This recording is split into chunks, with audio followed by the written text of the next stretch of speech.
എല്ലാവർക്കും സനൈസ് YouTube channel സാധാ. അപ്പോൾ നമ്മൾ ഇന്ന് വന്നത് ഗെറ്റ് ഡേ അൺവടി വീഡിയോയാണ്. അപ്പോൾ ഗെറ്റ് ഡേ അൺവടി വീഡിയോയിലേക്ക് നമുക്ക് കിടക്കാം.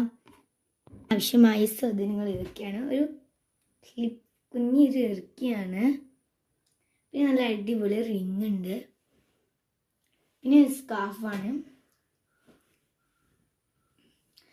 പിന്നെ പൗഡർ, പിന്നെ വേറെ സ്പെഷ്യൽ സാധനം കൂടി ഉണ്ടല്ലോ, കൺമഷി. ഇത്രയാണ് ഗെറ്റ് ഡേ അൺവടി. നമുക്ക് തുടങ്ങാം, ആരംഭിക്കാം. നമുക്ക് തുടങ്ങാം. പൗഡർ ഇടാം. അടിപൊളി പൗഡറാണ് കേട്ടോ. സംഭവം കാണിച്ചു തരാം. ഇടാം, നല്ല പൗഡറാണ്, നല്ല മണം. പിന്നെ നമ്മളെ മെയിൻ കൺമഷിയാണ്. പിന്നെ റിങ്ങും കാര്യങ്ങളൊക്കെ ഉണ്ട്. അതൊക്കെ നമുക്ക് എടുത്ത് വെക്കാം. സൈഡിലോട്ട് ഇങ്ങനെ എടുത്ത് വെക്കാം.